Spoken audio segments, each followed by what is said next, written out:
Now, the Hunt Palmer Show. Yes! I feel like I've been waiting for this my entire life. You're listening to the Hunt Palmer Show on 104.5 ESPN Baton Rouge. Jolly good fun. Jolly good. Locking down the middle of the day. America's favorite daytime fun show. Live from downtown Baton Rouge, this is Hunt Palmer.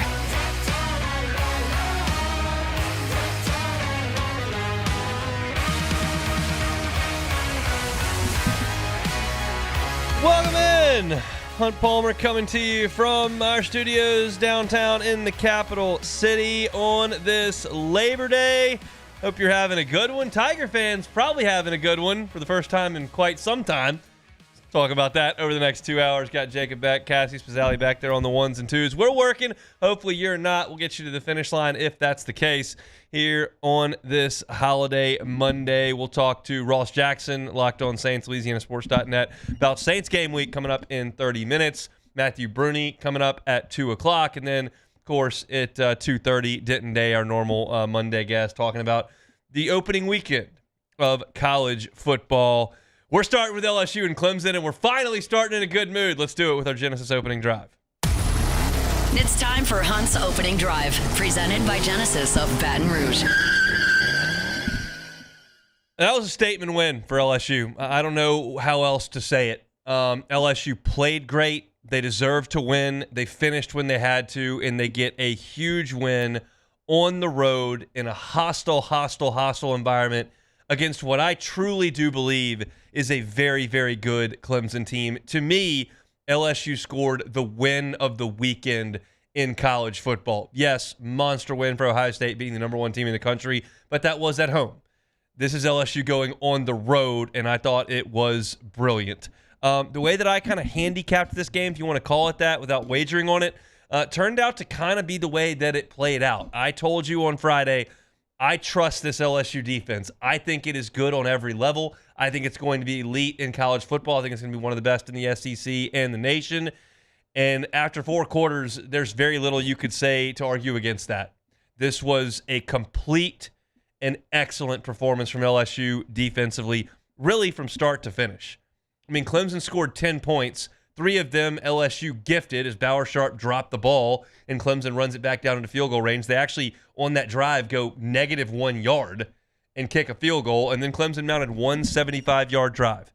And beyond that, there was nothing for Clemson offensively. This is a Clemson team with an offensive line that was loaded with experience and has a lot of high-end talent as well. Supposed to be a strength of this Clemson team. They flat quit trying to run the ball. Quit trying. In the second half, they had 4 rushing attempts. They did not run the ball on a single first down the entire second half.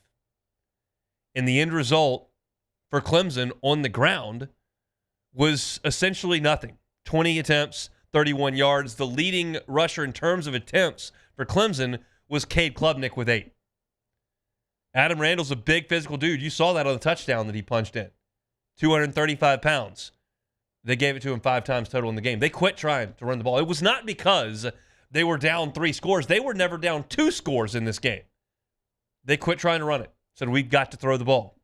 And when they threw the football, as we talked about last week, LSU now has a secondary capable of playing the ball.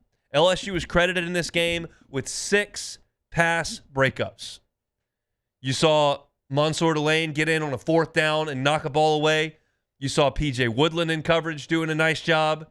A.J. Halsey came in the second half after serving that suspension on a 3rd down play over the middle. He knocks one away. They made life difficult on Clemson's wide receivers. Now, I realize losing Williams is a big deal for Clemson. That's not something we're just going to completely dismiss. That's a big deal to lose your number 1 receiver.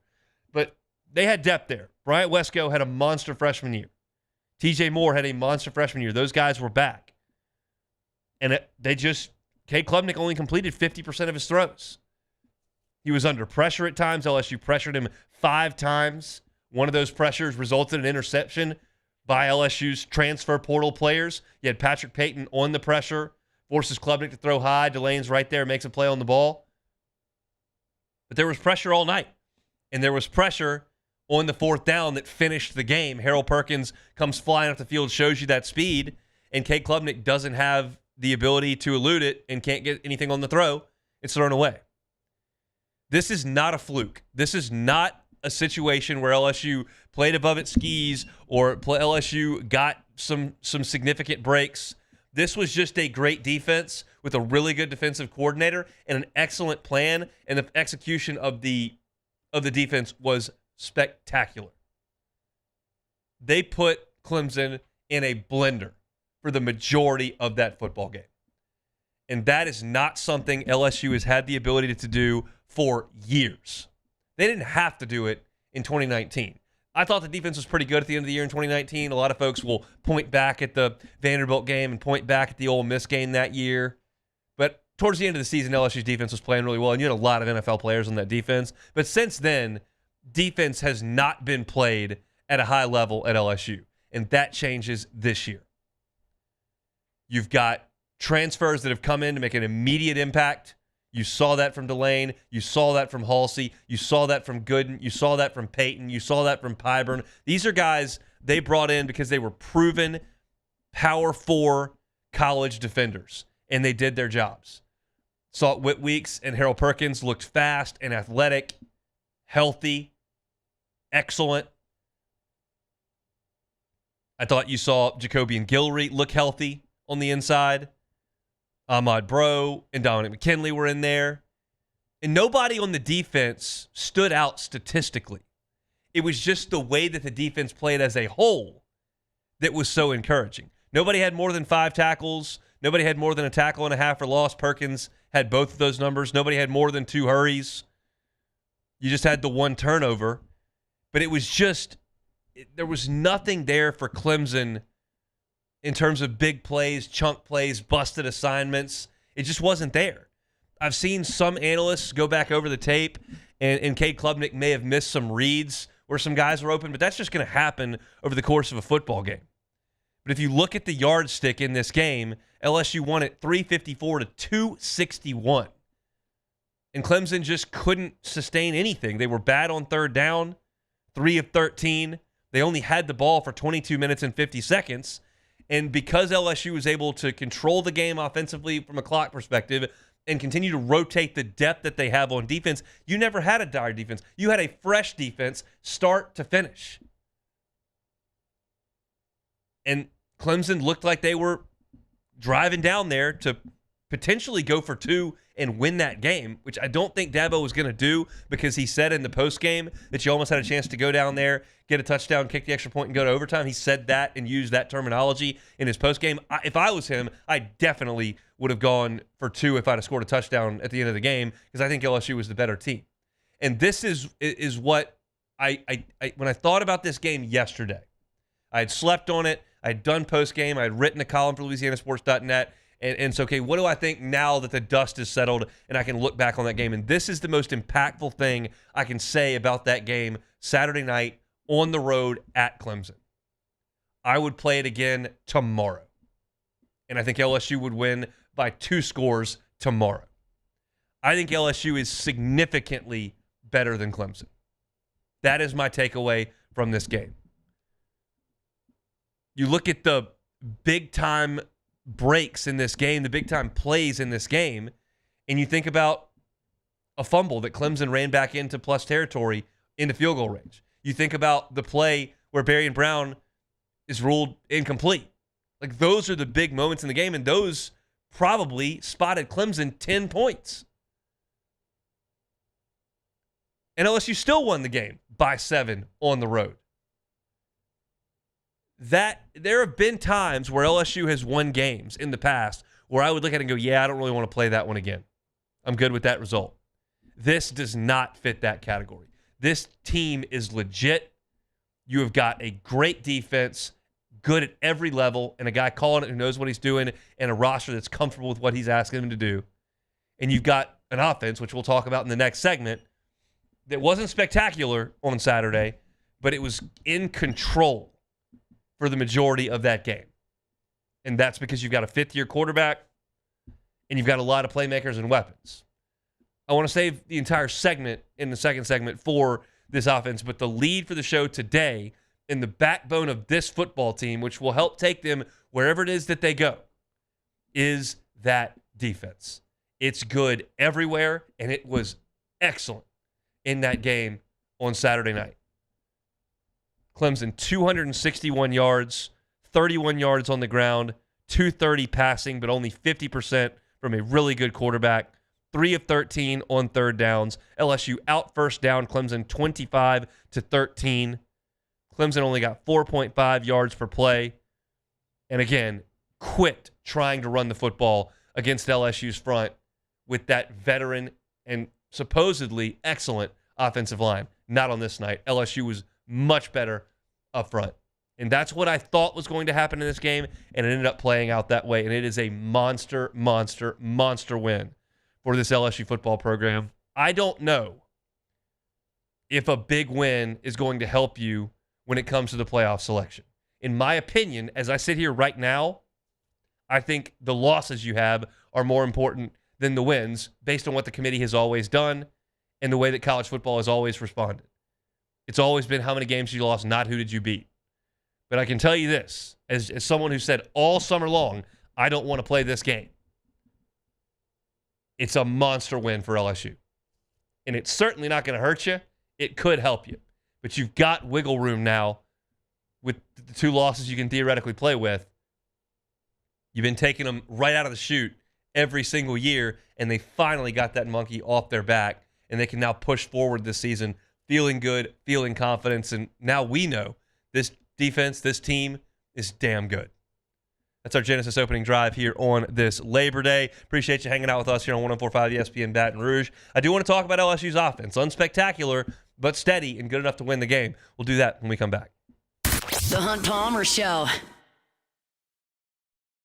At Bayou Automotive, we believe in a sales process that puts you first. We want you to experience an easy purchase with clear pricing and great service. Let Bayou Ford and Bayou Chrysler Dodge Jeep Ram be your trusted partners in finding your perfect vehicle. The crew at Bayou Automotive is going to do right by you. At Auctioner, we know healing is a team sport. That's why we've partnered with world-renowned orthopedic surgeon Dr. James Andrews to create the Auctioner Andrews Orthopedics and Sports Medicine Institute. Whether you're a professional athlete or a weekend warrior, our team of specialists are dedicated to getting you back in the game. So whatever your reasons are for reaching your personal best, we've only got one. You. Auctioner Andrews Institute. Long live you.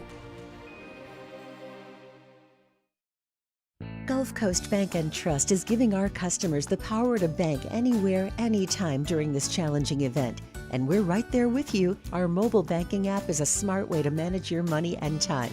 Gulf Coast Bank and Trust, the bank that cares about you. I'm Gabrielle McLeod on behalf of the Louisiana Propane Dealers. I have spent hundreds of hours preparing for scholarship competitions.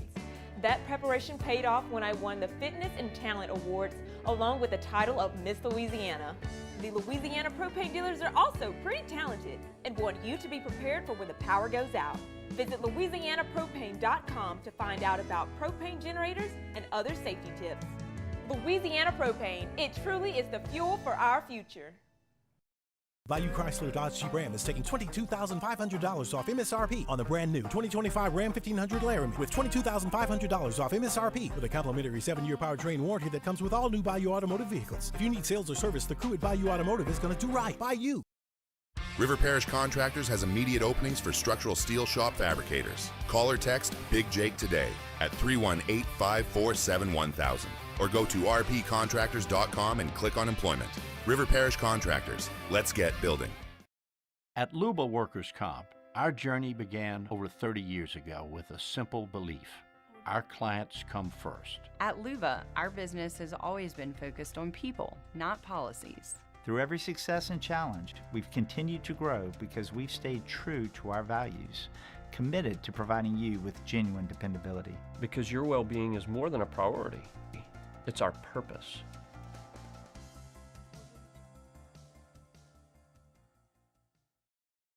Family owned and community driven. Service Chevrolet Cadillac, a legacy you can trust since 1972.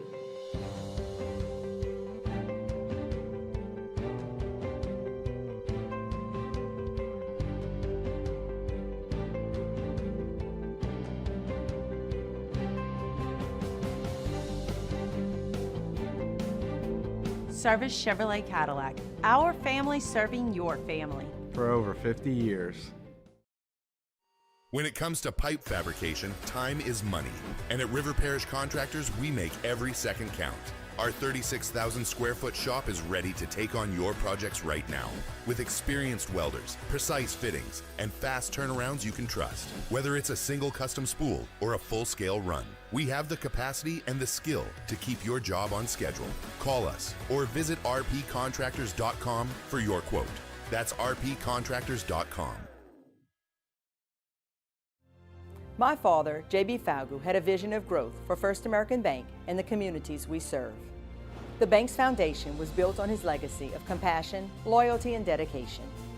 Through his years of leadership, First American has prospered to heights even J.B. could not have imagined.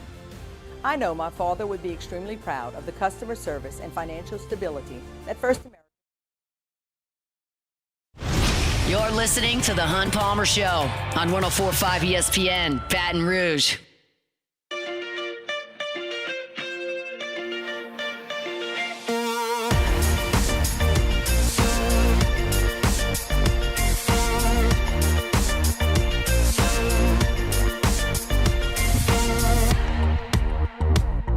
All right, we'll have Ross Jackson, LouisianaSports.net, and Locked On Saints coming up here in about 15, 18 minutes from right now. Kellen Moore meeting with the media as we speak currently. So once Kellen is done, we'll check in with Ross Jackson. Saints and Cardinals from the Dome coming up Sunday at noon. So finally game week for the Black and Gold. We'll talk to Ross about it coming up. Matthew Brunie in an hour talking to LSU. He was in Clemson, South Carolina. So we'll talk to Brunie in an hour. And then Denton Day in his normal 2:30 slot on this Monday. Beck, you watched the game. What do you feel about my claim in the first segment that I'd be very comfortable with LSU playing that game again tomorrow?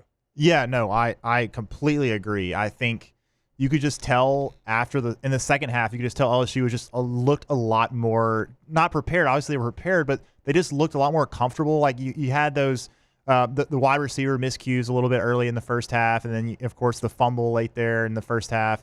And so I think they just looked a lot more comfortable, and you could tell both teams struggled at a bit. This is the first game. There's a lot of first game, miscues that you expect in the first game. So I definitely agree. I think LSU plays that game. You play that game again tomorrow, today, a few more times. I think LSU wins, and it's gonna be not as close each time. I thought that LSU defensively was great. That's why I wanted to lead with it. Let's talk about the offense now. LSU in the game, 17 points, not a massive amount. But I thought controlled the game and did things the way we wanted them to do it. I told you on Thursday and especially on Friday, like, hey, you've got to run the ball. Even if it's not completely successful every time, you've got to consistently do it. And LSU stuck to the run game the entire way. It was awesome to see. They ran the ball 31 times in this game, and it wasn't awesome. Like Caden Durham had a 24-yard run on his first carry, the first play from scrimmage for LSU, and that wasn't blocked up very well. He had to slip a tackle in the backfield, and then he had to do it himself, basically. And then after that, there wasn't a whole lot of running lanes for him, but they stayed with it, and he ended up with 74 yards. They got Xavion Thomas involved, as we knew that they would. He had a couple of nice runs up in there. They got Juwan Johnson involved a little bit. Garrett Nussmeier kept it once and ran for 10 yards. They just stuck with the running game, and they stuck with the balance that you have to have offensively, especially when your pass rush is as good as Clemson's is. And trust me, it is. But they only got back there for one sack because I think LSU stayed consistent with the running game. And I wrote a statistically speaking piece on LouisianaSports.net. LSU attempted 40 passes in the game and ran it 31 times. And you look at first down play calls, they ran the ball 18 times and threw it 15 times on first down. It was just really, really good balance. And when Garrett Nussmeier was asked to throw the ball, he did so decisively and he did so effectively. He completed 74% of his throws in the game, 28 out of 38. They didn't have a lot down the field, but he just took what was there. And that's why LSU won time of possession significantly. They held the ball significantly. And look, Garrett's stat line looks different if they give you back the Berry and Brown catch, because that was from, 30-something yards, 31 yards out, I think it was. So if you give him that, that's 260 and 2 scores. That's a pretty solid day at the office. The thing that I noticed about Garrett in the game the ball was never, ever, ever in harm's way. I can't think of a single ball that he threw that I thought Clemson had a really good chance to drive on and make a play outside of the out route that Bauer Sharp ended up catching on the tip. It looked like the Clemson guy jumped that route, but Garrett got the ball out there, and Sharp actually made the catch. So I thought you would see more of Chris Hilton. You didn't. I thought that LSU would hit a big play here or there. They didn't. But one thing that I did think that did happen was the usage of Trey Green.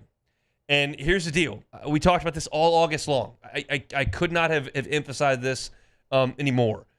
You can't cover him. You can't. Avion Terrell is one of the best cover men in college football. He might be a first-round pick when it is his time. His brother was. He's their number one cover corner and has been for over a year. And they put him out there on Trey Green in the red zone, and Garrett Nussmeier just threw a lob, and he boxed out Terrell and made the catch.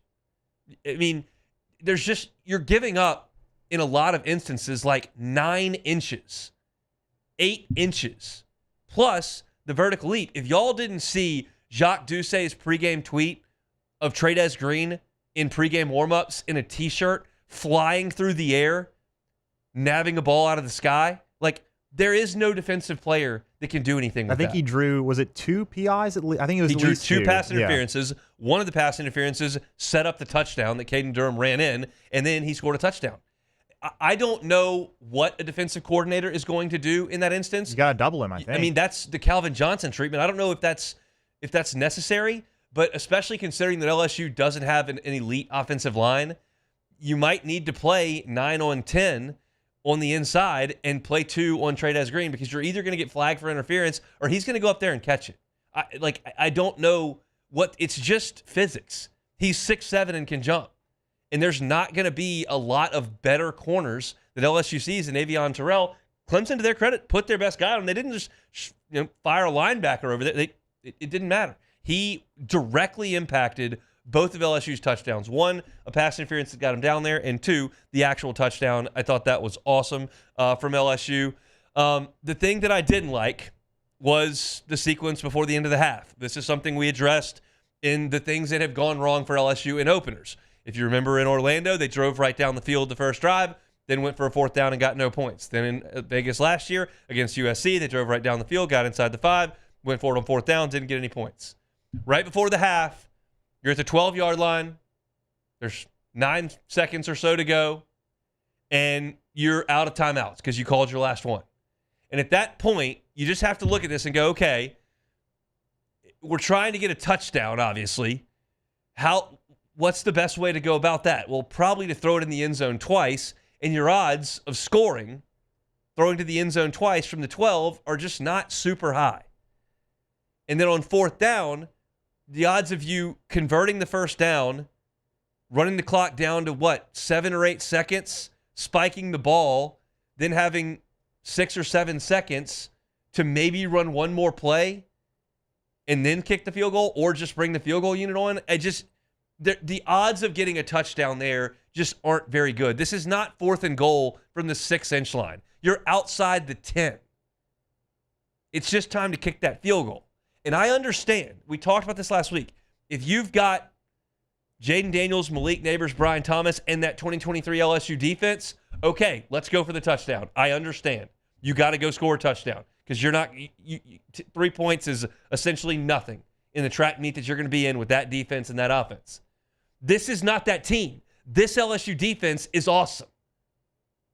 And at that point, after a half of football, you should have had confidence in them. They had given up 7 points. It was 10 on the scoreboard because you fumbled and let them run down there and get a free field goal. But your defense had been stout. Kick the field goal. Make it 10-6. That's fine. I think Brian Kelly, now with that game in the rearview mirror in his back pocket, with Cade Klubnik and that offensive line and those wide receivers in that environment, for you to go out there and play defense and hold them to 10 points, everyone in that building's got to realize right now we've got a really good defense, and we need to take the field every Saturday with an understanding that defense is there, and you make decisions based on that. In this instance, you got to take the field goal attempt. That is nearly a surefire 3 points, and you need them. Points are very good.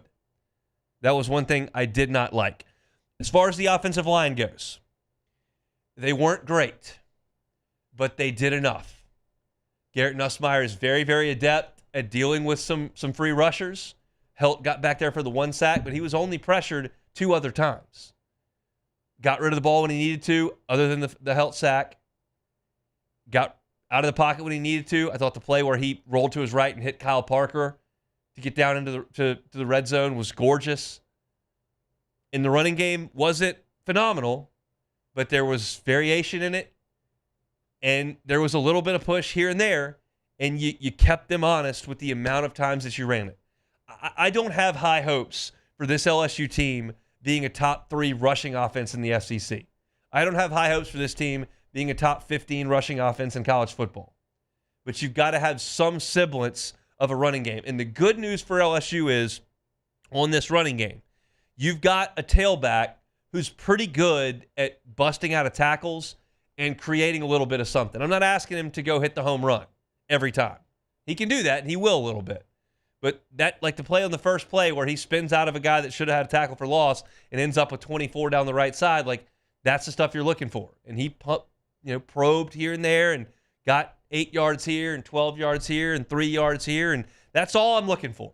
Because you've got a quarterback who can make great decisions and great throws. You've got elite talent out at wide receiver, and you're going to make plays through the air. You've got to keep teams honest with their pass rush and win some time in possession. And LSU did all of that to perfection in the game on Saturday. I love the balance. I love the production. I think that you can make a case here or there that you probably should have scored 24, 27 points in this game. You only came away with 17, but that was good enough because of that defense, which you've got to consider every time you analyze anything on this team. All right, now that we've kind of talked about the offense, let's talk about the Berrien Brown play. I will tell you this. It's my job to host the pre- and post-game show for LSU. It's my job to write columns and news stories in LouisianaSports.net. It's my job to sit here 10 hours a week and talk sports. I'm not sure I can accurately communicate what needs to happen in order to have a catch secured and a touchdown scored. I'm not sure I can do it. I don't know how ridiculous that sounds. There's probably some of you that are nodding your head like, yeah, me either. There's probably some of you going, well, figure it out. It's your gig. But I can hear it both ways. I can hear you have to complete the catch through the ground, and I don't know that he did. I texted my group text when they were under the hood for this replay. I think it'll be incomplete. I was in the minority. Everyone I was seeing on Twitter that didn't have a dog in the fight outside of Dan Walken, everybody else on Twitter said LSU got hosed. So that's got to be worth something that everybody disagrees with me. But I saw him go to the ground, the tip of the football hit the ground, and I thought it moved. But I can also hear, well, he caught the ball at the 2, secured it, was going to the ground, broke the plane, and hit the pylon. That's a touchdown. And I don't disagree with that either. I wish I could come on here with a sizzling hot take backed by facts, but I can't. I can see it both ways. I am not surprised the touchdown came off the board. I would have been thrilled and not surprised. They just said, yeah, he caught it, possessed it, made a football move toward the pylon, touched it. At that point, it's dead. Touchdown LSU. Yeah, I mean, you can listen on the broadcast. They had the referee expert guy. He thought it was the catch too. Herbstreit and Fowler just whiffed. They weren't even talking about the ball hitting the ground. They weren't. They were purely talking about the pylon. They were. Which they just missed that part of it. They did. But even after that, they finally noticed the ball touched the ground. And they still were like thinking, that's and this happened in multiple games this weekend. You saw the South Carolina Virginia Tech game that happened, the Notre Dame game that happened. They had a touchdown called back. And the only thing I'm certain of is I'm just uncertain every time this happens. You just don't know. I get accused at times of trying to be, quote unquote, overly objective and just like slanting against LSU. I promise you, I never do that intentionally. I do feel like I can, generally speaking, remove fandom and analyze things that happen with the understanding that I hope LSU wins. I was not surprised that the call came back, but I am fully understanding of and I see the fact that everyone that I'm watching who doesn't care about Clemson or LSU Barstool personalities, national college football folks, guys that cover other teams, everyone. LSU got hosed. That's a touchdown. Ridiculous. That was the almost unanimous outside of Dan Wolken. And so that means something. But I just don't know what the rule is. And what I know is it was an awesome throw. It was a really good play by Berrien Brown to win on the outside and to get that ball in his hands and go to the ground with it. It was close, but I thought the ball moved a little bit and wasn't stunned when they took it off the board. Either way, I thought that there was a lot of good things that LSU did offensively. There were very few bad things LSU did offensively, and I will tell you this. That is a damn good Clemson defense. Those dudes up front are real, and they got dudes that can cover, and those linebackers are awesome too. And that may be the best team LSU plays all year. They had 8 tackles for loss. Yeah, I mean, and look, LSU's offensive line got whipped at times. Like Cole Kublet watches the All-22 tape and writes observations. Like I said, LSU got pushed around up front a little bit, and we knew that was going to happen. This is a great Clemson front, and LSU's offensive line is not great right now, but they were good enough. And I think that there's something to the question we were asking all of August, like, is LSU prepared to run an offense with the understanding that at some points and in some games, especially in that opener, you may have to hide your offensive line a little bit. I thought LSU did. I thought it was great. Just awesome performance by LSU, and finally they get off to that good start, and it just feels so much different this time around on this Labor Day with an LSU win in the back pocket here. So that will put LSU and Clemson to bed for a few more minutes. We'll talk to Matthew Brunie about it coming up at 2:15.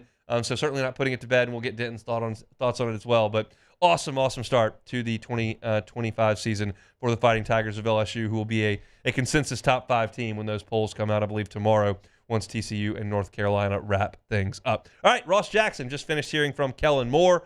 Saints surprising cut to me today. Guy that's probably headed to Denver. We'll talk about all that when we come back.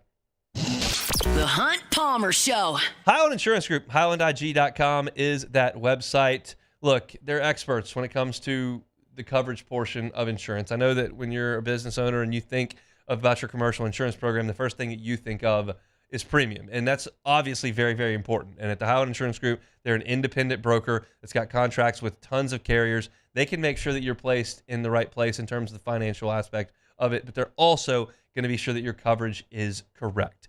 If you don't know exactly what your insurance program says, you just know what it costs, contact the Highland Insurance Group to make sure that they audit your policy for free and make sure things are in the right place. Don't wait till after the car accident, after the cyber attack, after the hurricane, after the lawsuit to then read the policy and see what your insurance owes you. Go ahead and be proactive with that. That's what the Highland Insurance Group does, and that's why they've been so successful helping their clients here in the state of Louisiana. They're based in Baton Rouge, can help you out statewide. It's Jonathan Carbo and his team at the Highland Insurance Group. Check them out online, highlandig.com.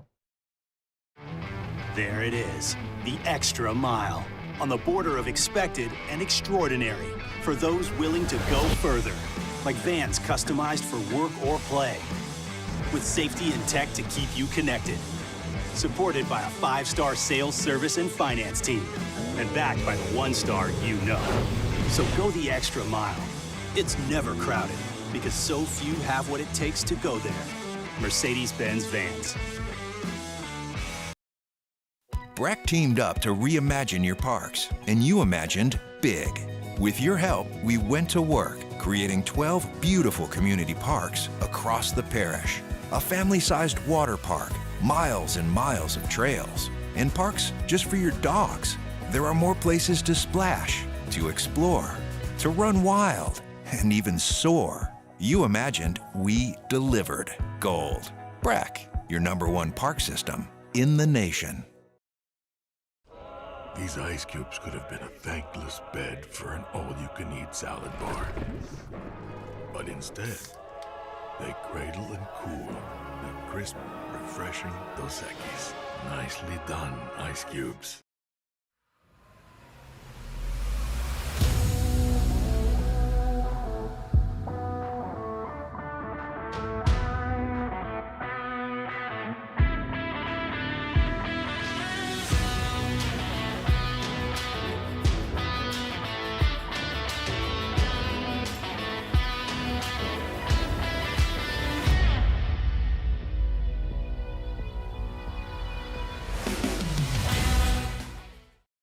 Man, age is just a number. Don't let it dictate how you feel. Goodwood Men's Sexual Wellness has anti-aging services that can help you look and feel your best. Visit yourgoodwood.com and discover a renewed sense of vitality.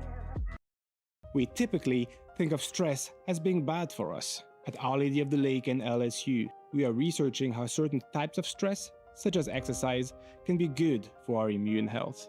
By studying people under extreme stress, such as athletes, astronauts, service members, and first responders, we're learning how to improve the immune health of everyone. That's the power of research. That's the impact of champions. Together, we roar. At Luba Workers' Comp, our journey began over 30 years ago with a simple belief.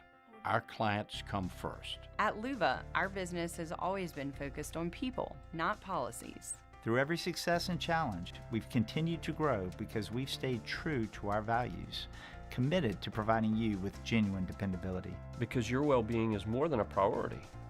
It's our purpose. This is the Hunt Palmer Show on 104.5 ESPN, Baton Rouge.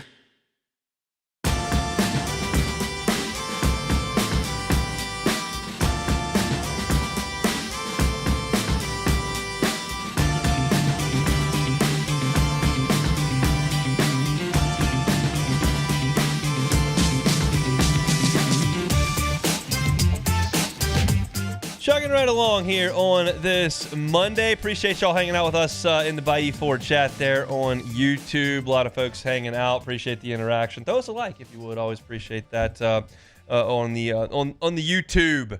Everything that you're looking for is always uploaded on YouTube. Our whole shows are there each and every day, as well as my LSU content, Hunt on LSU, and my Saints content, Hunt on Saints. You can also read about the Saints at LouisianaSports.net. That's where our guy Ross Jackson lives, Locked On Saints as well. Give us some time here on the Jim's Firearms Hotline. Ross, happy Labor Day, sir. How are you? Hey, man. Happy Labor Day. I'm doing great. Thanks so much for having me on. Glad to be here with you. It's our pleasure. I want to talk about what Kellen Moore had to say today, but first of all, I want to look at the move today that the Saints made, releasing J.T. Gray, who has been one of the best special teamers in the National Football League in his time in New Orleans. Not a guy that gets a lot of headlines, but certainly has been impactful. Were you surprised, and what do you think this means?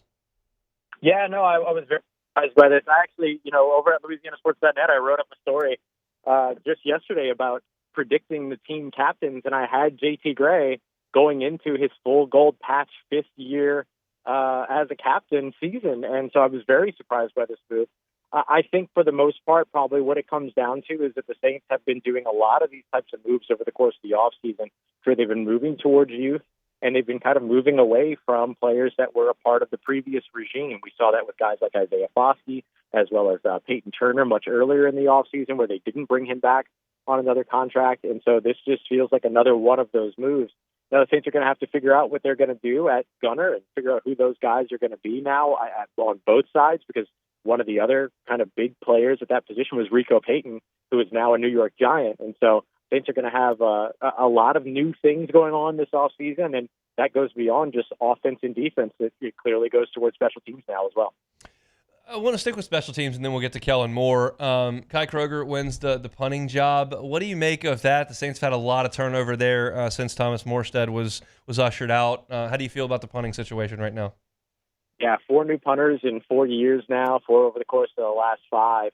And this was another one of those sort of ventures away from what the Saints were doing before. We saw over the course of the past couple of years, Lou Headley, Matthew Hayball, sort of this focus on a little bit of the Aussie style, Aussie punting style. And now with Kai Kroger, we see the Saints move away from that. So another one of those things that comes with the regime change here. And so I think that we'll see what goes on in terms of, how they're able to sort of capitalize from that. There was some conversation early on about whether or not they, might still be looking at punter. There was a conversation about a trade with the team at one point. Could you imagine that, this New Orleans Saints team trading for a punter? Goodness. And so, they've been looking all over the place for it. So if Kai Kroger ends up being the guy, which looks like is the case, it'll be a return to the more traditional style of punting that this team had with Thomas Morstead as well as with Blake Gillikin years ago. But, of course, some kinks and growing pains to work out with a young rookie coming in. All right, let's talk offense. Saints and Cardinals coming up in the opener on Sunday. We watched intently in the preseason, but we understand that is preseason. You're not running everything, and not everybody's out there on the field. How do you expect the Saints offense to look on Sunday as compared to what we saw in preseason games? Yeah, I would anticipate for as long as they can, unless the score gets out of control or anything like that, a little bit more of a run-first approach for this team. I was really surprised not to see a lot of the run game over the course of training camp and the preseason. We saw a lot of focus on the passing game, even going all the way back to that 126-play scrimmage that they ran. Over 80 of those were passing attempts from my charts. And so, we didn't see a ton of this New Orleans Saints run game, but we know that that's kind of part of what Kellen Moore does really, really well, is that he schemes up these really effective run games. They did it last year in Philly. They did it for several years over in Dallas as well. And so I would expect to see a little bit more of that. And I think that you're probably going to see the offense kind of build from that. More RPOs, more of those play actions, read options, things like that. The Saints feel very comfortable with both of these quarterbacks, but most namely Spencer Rattler being the starter, of what they can do with their legs. And so I think that a guy like Spencer Rattler gives them an opportunity to be able to open that playbook up a little bit more, lean in on that run game, and then build off of that. That's certainly what I would expect, especially when you're going up against an Arizona Cardinals team that was responsible for the 5th most explosive rushing plays last year. You're going to want to keep the ball away from that offense a little bit, especially knowing that your defense has struggled with run game over the course of the past few years. And so I think that that's something that we'll see a little bit more of, a little bit more motion, 11 personnel, things like that we're not accustomed to seeing over the course of the past couple of years for New Orleans. But I think for Kellen Moore, what we'll see that's different in that preseason is going to be that run game. I think for a lot of reasons, we all know that the Saints offensive line needs to be a strength of this team. What's your confidence level that it will be? Yeah, I'm not sure that I would say that I have much of a confidence level in that until we see it, right? Especially once we see it in October. Look, offensive line play across the NFL is going to stink in September. I mean, that's always the case. That's the way that it works. The NFL has always kind of been slow in that area. And a lot of that comes down to the lack of ability to have contact in practices and the lack of exposure that a lot of teams allow their offensive lines in an effort to keep them healthy by not playing them in the preseason.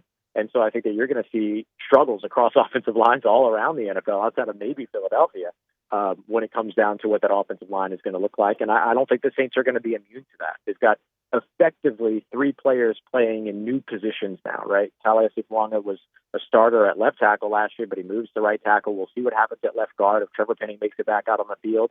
If not, then it's Dylan Ravensfair, who played right guard for the Tennessee Titans last year.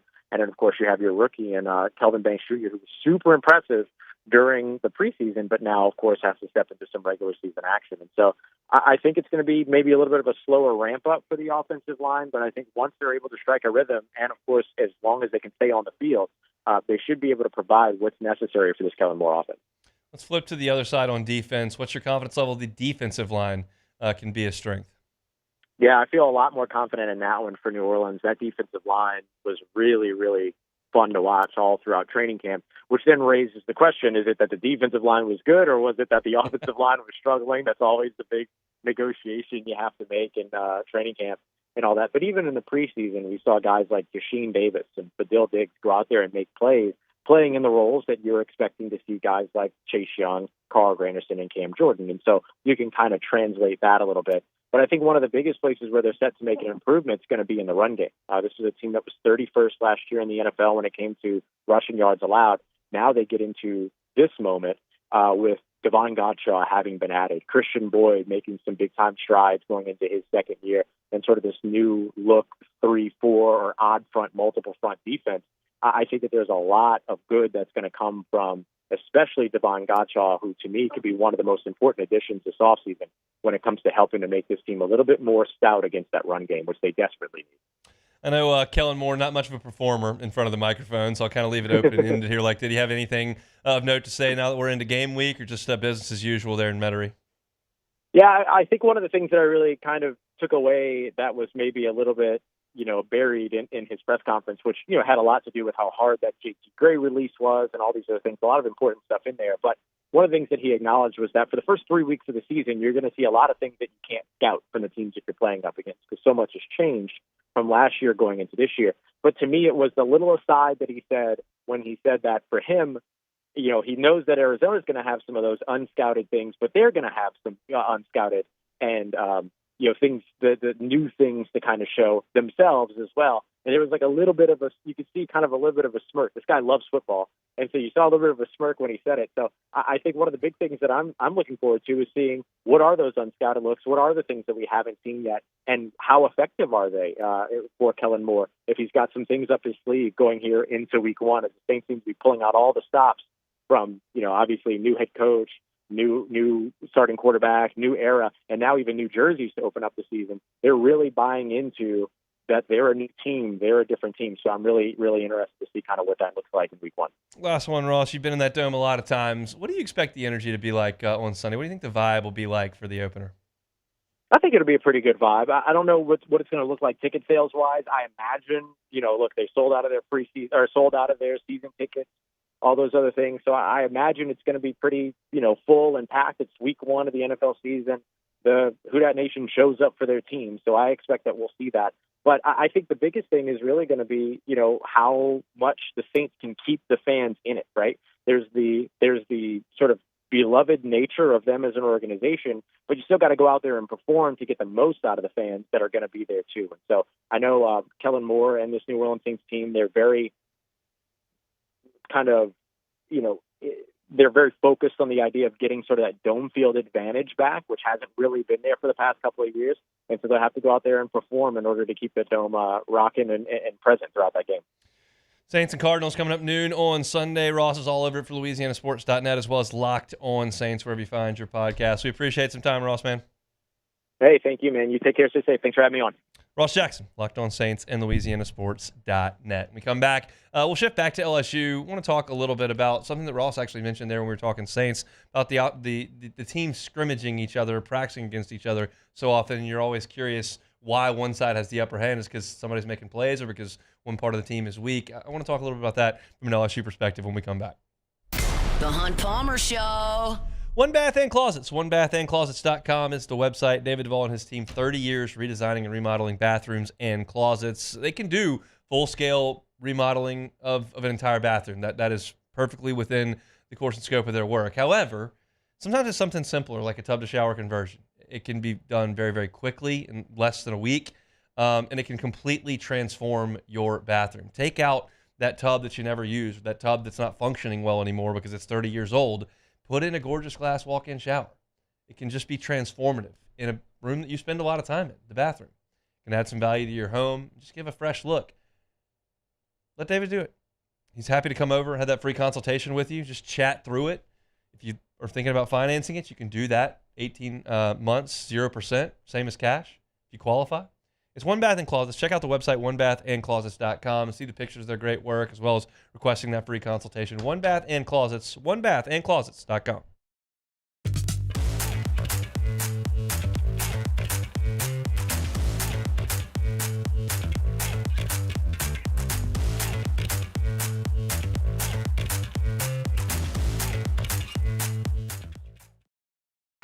When it comes to industrial construction, River Parish Contractors can do it all. Mechanical, structural, custom fabrication, specialized welding, and turnaround services. Strategically located in between Baton Rouge and New Orleans, we have the local team with the experience and commitment to safety to manage the most complex industrial projects. Period. Here's the deal. Partnering with us means your project is delivered on time, on budget, and most important, safely. River Parish Contractors, let's get building. These are the luckiest ice cubes in the world. They could have been a thankless bed for an all-you-can-eat salad bar. But instead, they've been called upon to cradle and cool a crisp, refreshing Dos Equis. Looks like the lucky just got luckier. Dos Equis.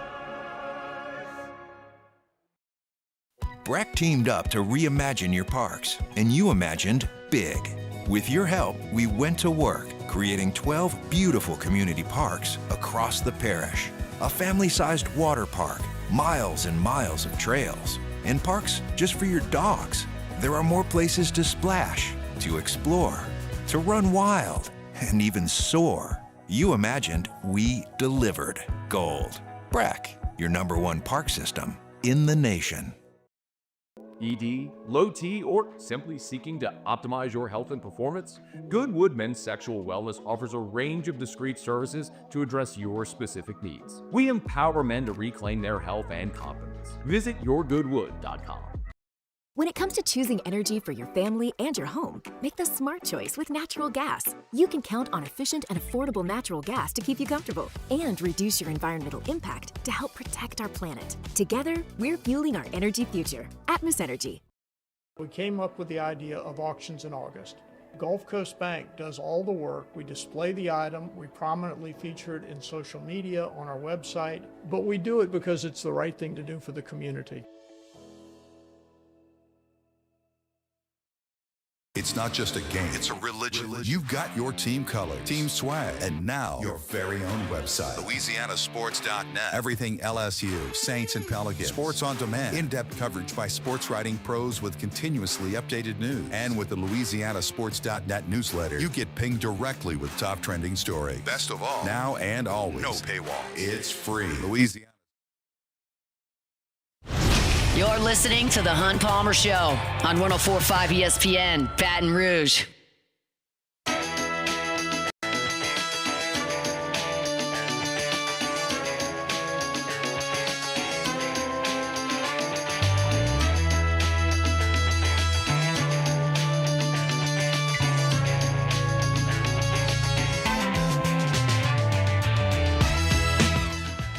Closing up the hour here. It's kind of a point that I made a little bit in my first 30 minutes when I talked all LSU and Clemson. If you missed it, you can go catch that wherever you find your sound. Hunt on LSU. Talked about the defense in the first segment, offense on the second segment. This kind of blends the two together. We told you in August that when we were out at practice and saw LSU good on good, 11 on 11, that the ground game struggled. And the question becomes, is that because LSU's defensive line is so good, or is it because LSU's offensive line is terrible? And you just can't ever be sure until you watch them play somebody else, right? And you watched on Saturday, and like the running game struggled at times. You give up 8 tackles for loss. Even your biggest run, Caden Durham's, was a potential tackle for loss that he spun out of. But I will say this.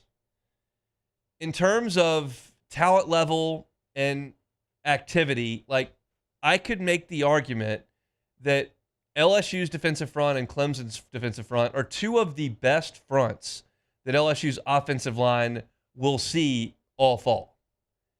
And so we haven't seen them, in my estimation, against a mediocre front yet. And that's what you're going to see a little bit in league games. Like, Vanderbilt's going to be pretty mediocre up front. Arkansas is going to be pretty mediocre up front. You're going to see a little bit of that. I don't know that Ole Miss is immensely talented on the defensive line. You got some teams that are. Like Texas A&M is going to be really talented up front. We'll see what Florida is. But my point is, like, I'm not ready to assess LSU's run game or offensive line in totality, because all I've seen is them facing what I think is a really, really good LSU defensive line and what NFL draft scouts believe is a really, really good Clemson defensive line. I know how bad they were against the run last year. I got it. So you're not going to be able to draw a lot from the Louisiana Tech game, but I think at home against Florida, week 3, I think that's going to be a better glimpse as to what LSU is on the ground. I mean, I think it's a good thing that Braylon Moore was recognized today as SEC Offensive Lineman of the Week. I don't know how exactly they go about measuring that, but I think it's a good thing that he was one of the highest graded Pro Football Focus players on LSU's team, and he's a big piece to what they're doing. And the continued development of LSU's front 5 is just going to be massive. Because I will say this, I don't think this is hyperbole. I don't think this is being a homer. I don't think this is taking things out of proportion or overreacting to 1 week. If LSU's offensive line is just pretty damn good, not elite, not an NFL draft factory, just pretty damn good, this team can make a run. I didn't say they will. They can. There's a lot of variables, and your margin for error can get really tight after you lose a game. But I think the defense is elite. I think the quarterback is mature and capable. He's got phenomenal weapons outside of him. If he's kept upright and they can run the ball and keep teams honest, this is a team that can be as good as anybody, I think. I really do. I felt that way on Friday. Saturday reinforced it.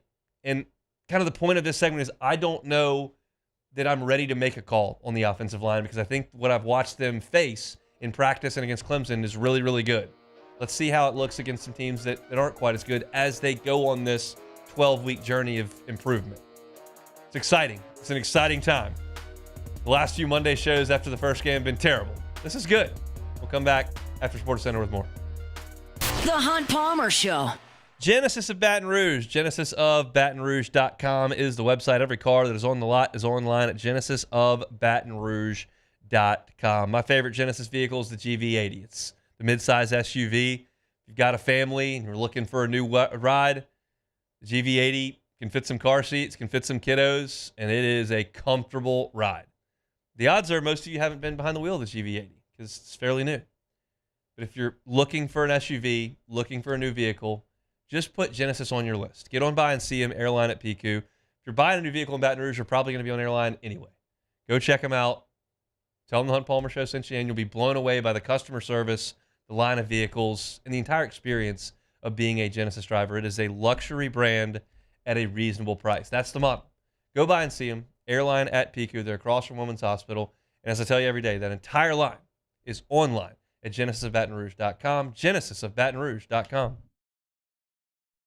At Bayou Automotive, we believe in a sales process that puts you first. We want you to experience an easy purchase with clear pricing and great service. Let Bayou Ford and Bayou Chrysler Dodge Jeep Ram be your trusted partners in finding your perfect vehicle. The crew at Bayou Automotive is going to do right by you. Baton Rouge's home for real rock. It's Eagle 98.1. Foo Fighters. Led Zeppelin. AC/DC. Pearl Jam. And the flagship home for LSU sports. Take us anywhere with the Eagle 98.1 app. Eagle 98.1 is the rock station. Today, we are shaping tomorrow. We are researching how extreme stress impacts the immune system, from trauma victims to athletes and even astronauts. Our work is leading the way in sepsis treatment, saving countless lives. We're unlocking the mind with music in exciting new ways. Our Lady of the Lake Health and LSU are improving the health of our state. That's the impact of champions. Imagine the impact we'll have on the future. Together, we roar. Hi, this is Beth Serena. Welcome to my pool.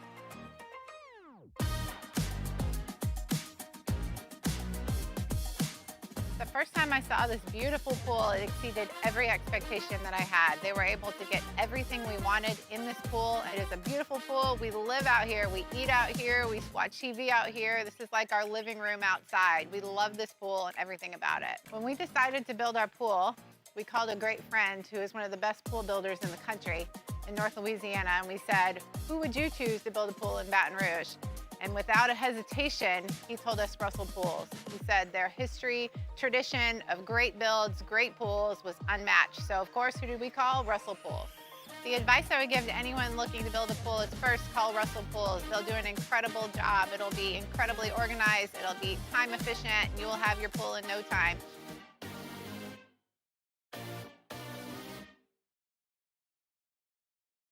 At Ochsner, we know healing is a team sport. That's why we've partnered with world-renowned orthopedic surgeon Dr. James Andrews to create the Ochsner Andrews Orthopedics and Sports Medicine Institute. Whether you're a professional athlete or a weekend warrior, our team of specialists are dedicated to getting you back in the game. So whatever your reasons are for reaching your personal best, we've only got one: you. Ochsner Andrews Institute. Long live you.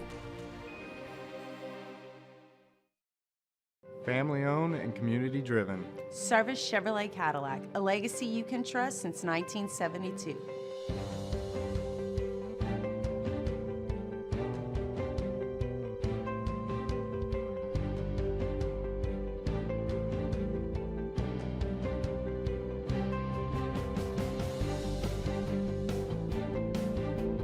Service. This is SportsCenter.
Hey, it's Michelle Smallman, and coming up on Unsportsmanlike, Week 1 of the NFL season is finally here.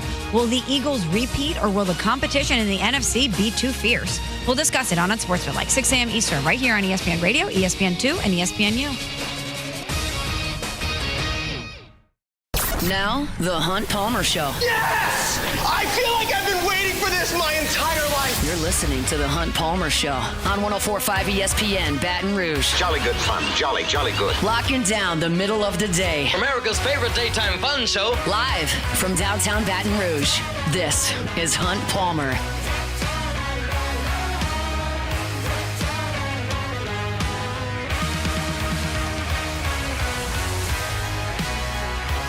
Hour 2, Labor Day edition of the Hunt Palmer Show. Hopefully you've got the day off. If that's the case, we appreciate you spending some time with us. If you're working like us, that's okay. The Tigers won, and it's Saints game week, so vibes are good. I'm okay with coming in for a couple hours today and head on home and grill some Sagrera Farms burgers this evening. Maybe watch a little bit of Bill Belichick's debut and do a little fantasy football drafting on this Labor Day. So still lots of fun to be had in my world here, and I'm going to have some fun for the next hour. We'll talk to Matthew Brunie coming up in 15 minutes. He was in Clemson, South Carolina. I want his perspective on that, and then we'll chat with Denton Day coming up in 30 minutes to talk about the weekend that was nationally in college football. Let's start going through some of the SEC scores. I of course, picked every game against the spread, got off to a good start with Missouri on Thursday, a 61-6 winner. That number was somewhere around 40, so that one cashed. And then on Friday night, I had the Baylor Bears, Coach Aranda, plus 2.5. That one didn't get home. Texas, Ohio State, 1.5. I like Texas's defense to get it done. I did not know that Arch would be a disaster, so that was no good. That one didn't cover. Then we had Syracuse and the Vols. I really liked Syracuse plus a 13.5 there. Didn't like Tennessee's offense and thought Syracuse should be able to put up a fight. They did not. So we were 0-3 in the morning window there. But we got home with the Mississippi State Bulldogs. Coach Levy, never a doubt. It was still an SEC team against the Conference USA team. Mississippi State did cover the 13.5 there. The Toledo Rockets. The Rockets. They got home, baby. 9.5, way too many points to be given Coach Stoops and that Kentucky team. I thought that Marshall had a real chance, even though they had a completely remade team, to score 10 points against Georgia and then hold the Dogs under 50. They didn't get there, but they covered on the number. 38.5, they lose by 38. Bama, Florida State, that one was 14.5. I really liked Florida State in that game. That turned out to be a pretty good play as well. I thought A&M would run for 300 yards on UTSA and cover. They did not cover the 22.5. That's a miss. Then Georgia State and Ole Miss, Rebs minus 34.5. That felt like a stealing. That was a terrible Georgia State defense last year, and that's not a good recipe against Lane Kiffin. And then on Sunday, you had Virginia Tech and South Carolina. I like the Hokies because of the half point. Took them plus 7.5. That one did not get home. So it's 6.5. 6-5 week for me in right Southeastern Conference. That's right One about game. right about 500. That's the way it generally tends to go. But I want to talk about the slate as a whole in the SEC. We'll start with Texas and Ohio State. Ohio State's defense is really good, and they just bottled up Texas the entire day. Like, I think there are a lot of folks who just want to talk about Arch because he's a lightning rod because of his last name. He played bad. I don't have another way to say it. I think he will play better as the year moves on. They will certainly play in more advantageous situations and on the road in the opener against Ohio State. But the thing that was perplexing was the easy stuff that he did so poorly. His first pass attempt of the game was a half boot designed by Sark. He's rolling. He's got nobody near him as far as a pass rush. And there's a guy running clear 20 yards down the field, and he just threw it into the ground. And then there's a fourth down concept they draw up where they get a guy on a drag route open, and Arch threw it at his back foot. It was so inaccurate and so uncomfortable looking. That was surprising because we think of Sark's offense as one that is so quarterback friendly, and we think of the way that Texas has recruited that they're going to have such great toys out there for Arch to play with that, like, it should look very easy and very comfortable, and nothing they did looked easy and comfortable. It looked the opposite of that. It looked uncomfortable and difficult all day. Now, he made two nice throws late, and as they were trying to close that 2-touchdown lead, he makes a nice throw down the left sideline for a long catch, and then the touchdown, he gets one-on-one coverage, throws it up, and the guy goes out there and makes a play for him. So look, he's got ability. It was an ugly effort in the game on Saturday. The other game of consequence, obviously Alabama. Let's stop there. You are seeing people that watch tape really pick Alabama apart from Saturday. Greg McElroy watches tape. He said a lot of loafs. I'm watching on Twitter last night, and I've got one of the Acho brothers, I don't know which one it is, but one of the Acho brothers that's loud and breaks down tape, just identifying Alabama defensive players just didn't appear to be playing hard. And it's stunning. It's stunning to me. It is not stunning at all that the guy who took over for Nick Saban is struggling to keep the thing on the rails. That's not surprising at all. I never knew who the next guy would be. I knew it would be a bad situation, and it is. Lack of effort is almost impossible for me to understand. They just got pushed around by Florida State. Now, I'm not going to use the 2-10 thing significantly because teams turn over so violently every year that it's just, you got a new team. It doesn't really matter what they did last year. But I still didn't think that Florida State would just push them around. And they did. They pushed them around on the offensive line, and they pushed them around on the defensive line. And there was a time that Nick Saban could win games at Alabama with an average quarterback. He could take an average guy at quarterback and win a ton of games. Plenty of times. Greg McElroy was a good player, but he's an average quarterback. A.J. McCarron, pretty good player, average quarterback. Blake Sims for sure. Jake Coker for sure. Before he got to Tua and Bryce Young, he could win a lot of games because the talent around those guys was so much better than everybody else they played except when they played LSU. Everybody. They were just way better. Well, they're not anymore. Because half the signing class that you signed of 4- and 5-star dudes transfers. And so you don't have this ridiculous advantage over every team that you play. So you need a difference maker at quarterback. They don't have it. Ty Simpson is not. It's not it. He's not. He's not a difference maker. When you sit on the bench behind Jalen Milroe for 2 years, as shaky as that dude was, except when he played LSU, you know that he's not a difference maker. And at some point over the course of this season, they're going to make the change to Keelan Russell. I don't know when it's going to be. But Simpson's not bad. He's just not good enough to get Alabama where they want to go. And I think that was likely because he couldn't get on the field with or in front of Jalen Milroe. And I see it the same way now.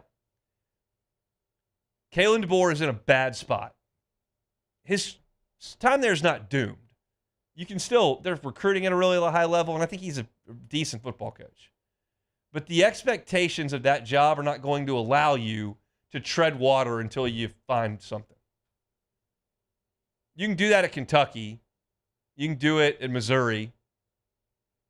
You can do it at Texas A&M. You can't do it at Alabama after Nick Saban just left. And they're now 5-5 in their last 10. They got bullied and pushed around by Florida State. And you look at that schedule, and I'm sorry, I don't think they're going 10-1 the rest of the way. I don't think they are. So I don't think they're going to make the playoff. And now you're going to have to see how loud the noise and how deep the pockets are in Alabama. I think having a knee-jerk reaction to a 9-3 football team and cutting bait with everybody is probably a little bit much. But we're not talking about the most rational group of humans in Clemson over there. And did you see the press conference that he had today, Kalen DeBoer? Yeah, where they said, you said you had a really good week of preparation. He's like, I said that? Yeah, and then the answer he gave just did not make any sense. Not good look. It's not. And the expectation there is so warped and so wild that it's going to get dumped on him. Like, this is the point that I'm going to leave this segment with. The people that support Alabama's football program do not believe that it was Nick Saban that made them the standard of college football. They believe that that's just Alabama's birthright. In actuality, it was all Saban. But they don't know that. They just think that they're Alabama and they'll always just be the best. Well, Saban's not there. And so what you've got now is a team that's got to play with everybody else. When you've got him in his prime, you don't have to deal with all the stuff that we have to deal with. Close games most Saturdays, fighting and scrapping on the recruiting trail, losing 4 games here or there. Like, you don't have to deal with any of that crap when Saban's there. Because he's going to recruit better than everybody, he's going to hire better than everybody, he's going to coach better than everybody, and you're just going to roll out of bed and go 11-1 or 12-0. That day is done because he's the one that did it, not your football program. And if he'd have been at Auburn, he'd have done the same thing. And if he'd have been at Texas A&M, he'd have done the same thing. And if he'd have been at Michigan, he'd have done the same thing. And if he'd have been at Oregon, he'd have done the same thing. But he just happened to be in Tuscaloosa. And the reality is going to sink in over the next 15 years that this is not just a birthright. Everybody else around here gets into tough games every Saturday and sometimes has to pull one out against Arkansas when you don't play very well. Everybody else loses by 3 touchdowns every once in a while. Now you get to do that. And this was always going to happen. Just nobody in Tuscaloosa was going to accept that until now it punched them right between the eyes. And again, I don't think they're making the playoff because the team that I just watched on Saturday that didn't hustle and didn't have any motivation and played like garbage and doesn't have a very good quarterback, that team's not going 10-1 the rest of the way. Not by my eye. They got to go to Athens. They got to play LSU. They got to play Tennessee. They got to play Auburn. They got to play Wisconsin. That wouldn't have even been a game anyone would even care about if Nick Saban was the coach there. Now you got to go, well, they do have to play Wisconsin. It was always going to happen, but now it has. I think you'll probably, it's a gut feeling. You may hear more about that game in the show that follows me. Just a gut feeling on that, a hunch. Call it that. We'll come back with Matthew Brunie. He was in Clemson. Talk some Tigers next. The Hunt Palmer Show. Man, age is just a number. Don't let it dictate how you feel. Goodwood Men's Sexual Wellness has anti-aging services that can help you look and feel your best. Visit yourgoodwood.com and discover a renewed sense of vitality. Businesses like yours are the soul of our community. You deserve someone who'll deliver the internet services you deserve. That's why local businesses rely on Rev Business, 90 years of building connections. Visit us at letsrev.biz. Looking for the ultimate game day experience? Come to the Queen Casino in Baton Rouge. Wall-to-wall TVs mean you'll see every touchdown in HD. Place your bets and feel the thrill of every play with our DraftKings Sportsbook. The Queen Casino, where every moment is a win. There it is, the extra mile. On the border of expected and extraordinary for those willing to go further.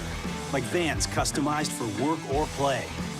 With safety and tech to keep you connected. Supported by a 5-star sales, service, and finance team. And backed by the 1-star you know. So go the extra mile. It's never crowded because so few have what it takes to go there. Mercedes-Benz vans. At Atmos Energy, our smart choice solutions help customers save energy and emissions with rebates up to $500 off high-efficiency natural gas appliances, smart thermostats, and weatherization upgrades. Together, we're fueling our energy future. It's not just a game, it's a religion. You've got your team color, team swag, and now your very own website. LouisianaSports.net. Everything LSU, Saints, and Pelicans. Sports on demand. In-depth coverage by sports writing pros with continuously updated news. And with the LouisianaSports.net newsletter, you get pinged directly with top trending stories. Best of all, now and always. No paywall. It's free. LouisianaSports.net. Powered by 104.5 ESPN Baton Rouge. Your home for Louisiana sports. We typically think of stress as being bad for us. At Our Lady of the Lake and LSU, we are researching how certain types of stress, such as exercise, can be good for our immune health. By studying people under extreme stress, such as athletes, astronauts, service members, and first responders, we're learning how to improve the immune health of everyone. That's the power of research. That's the impact of champions. Together, we roar. At Luba Workers' Comp, our journey began over 30 years ago with a simple belief: our clients come first. At Luba, our business has always been focused on people, not policies. Through every success and challenge, we've continued to grow because we've stayed true to our values, committed to providing you with genuine dependability. Because your well-being is more than a priority. It's our purpose.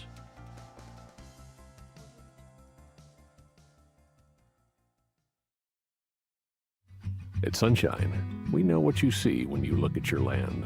Where others may see dirt, you see the foundation you've built your life on. It's hallowed ground. It's past, present, and future.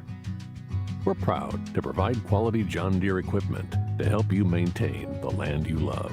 Check out our current promotions and learn more about what it means to be powered by sunshine at sunequip.com. Parish Construction and Roofing. This is Coach Kim Mulkey.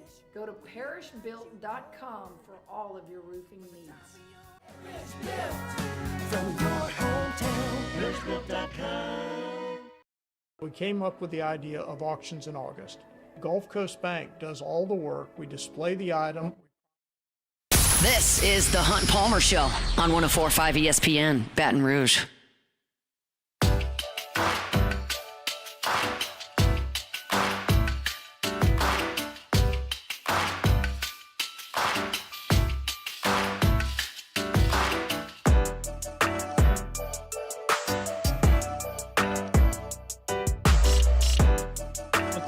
Quite the environment there in Clemson, South Carolina on Saturday night. Top 10 showdown. LSU went there and got it done. Matthew Brunie, part of the team over at the Bengal Tiger on 3, was in the house on Saturday evening. Joins us now on the Gems Firearms Hotline.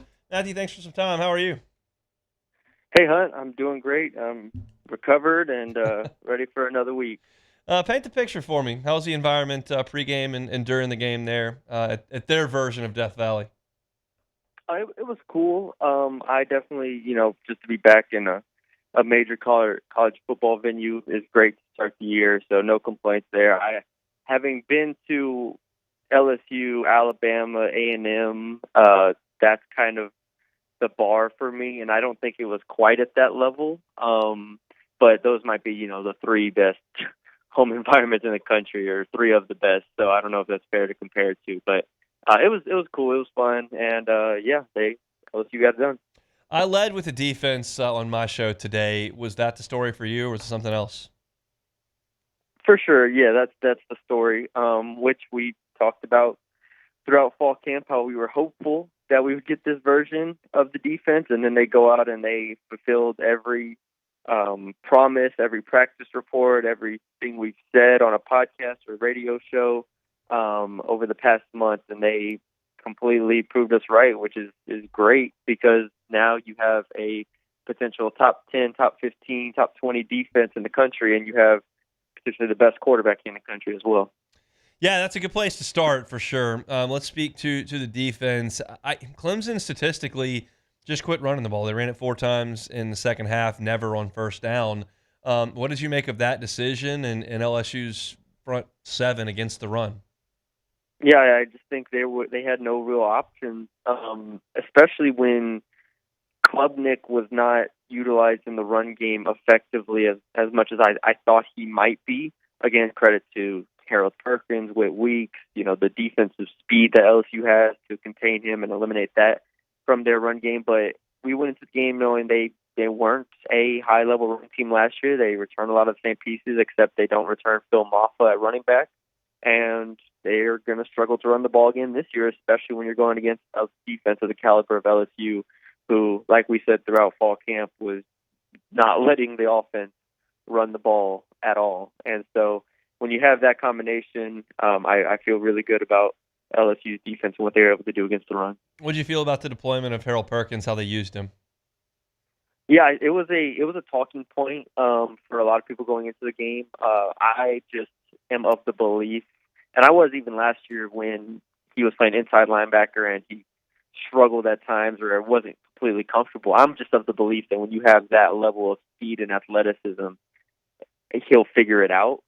And I mean, when he's at that position at star, it wasn't a perfect game. I think there are going to be times where in coverage, the game maybe gets by him at times. I know he gave up one slant route in a zone where he was supposed to be, but it's kind of just you take some of that because he's able to neutralize a guy like Cade Klubnik and his legs. And if he can do that against DJ Lagway, against Lenora Stellers, if he can do that against John Mateer, I mean, that is a absolutely game-changing skill set that he has. And so I said going into the last 2 years, he determines this team's ceiling.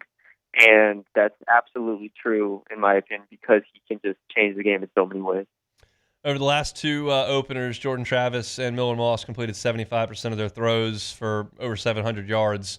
Cade Klubnik at 50% on Saturday. I thought LSU's defensive backs deserved a lot of credit for the way that they played. What did you see in real time from that group? Yeah, they were awesome. Obviously, everybody's talking about Mansour Lane. He was our player of the game afterwards, and deservedly so. He was fantastic.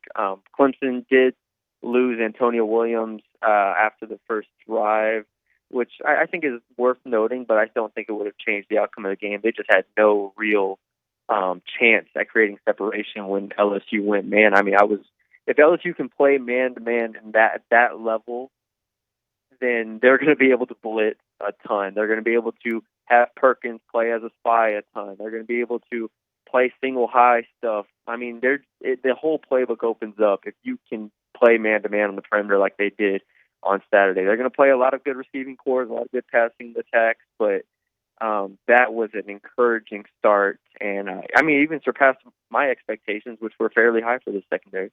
Matthew Brunie is our guest, part of the Bengal Tiger team over there on 3 Sports. Bryce Kuhn, Shea Dixon, and the crew.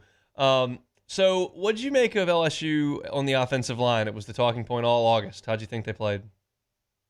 I thought they played fine. I hesitate to go, full on and just say that they were great or they were very, very good. I understand, they're playing Peter Woods and Parker, and I definitely think they had some reps where they won, but there were definitely some reps where Parker got the better of them, and Peter Woods and Josh Thompson was a battle I was watching as well. So I definitely think they surpassed my expectations, and that's great.